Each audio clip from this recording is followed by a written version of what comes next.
I was rude to a stranger at a gas station 3 weeks ago. What I found out about him yesterday destroyed me. I have to write this down because if I don't I am going to lose my mind completely. 3 weeks ago I was having the kind of day that makes you feel like the whole world is personally against you, bad news at work, a fight with my girlfriend that said things that couldn't be unsaid, traffic that felt like a punishment. By the time I pulled into a gas station at 9 p.m. I was running on nothing but frustration and the last fraying nerve I had left. There was an older man at the pump next to mine.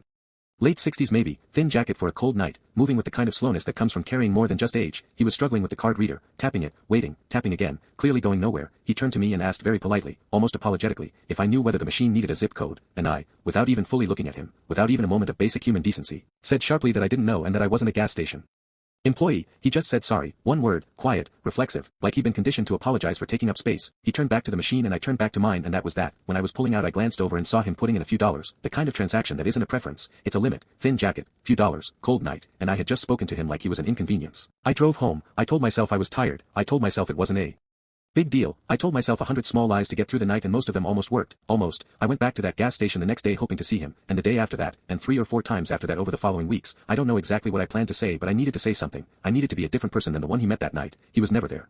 Last week I mentioned it to my coworker Sarah, not the whole story, just that I'd had a rough interaction with an older man at that particular gas station and felt bad about it, just making conversation, just trying to put it somewhere outside of my own head. Sarah went very still.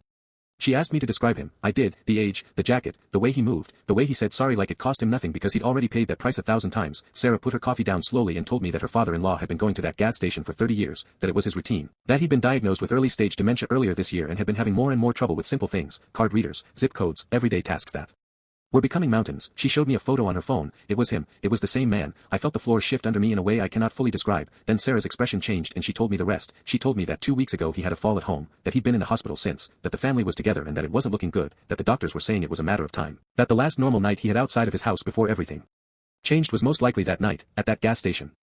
In the cold, asking a stranger for help with a zip code, and the last stranger he ever asked looked right through him and made him feel like a burden. I have not been okay since Sarah told me that. I went to my car at lunch and sat there for a long time not doing anything, just sitting with what I had done and what I couldn't undo, just sitting with the fact that I will never get to give him that apology now, that the window I kept telling myself was still open had quietly closed while I was busy moving on with my life. Sarah's husband called her yesterday morning. He passed at 6 a.m. I found out at 9 a.m. I have been writing this ever since because I don't know what else to do with it and it has to go somewhere. His name was Gerald. He spent 30 years going to that gas station. He had a family who loved him. He spent his last good night outside his home cold and struggling and asking a stranger for something small and simple. And I couldn't give him even that. I'm sorry, Gerald.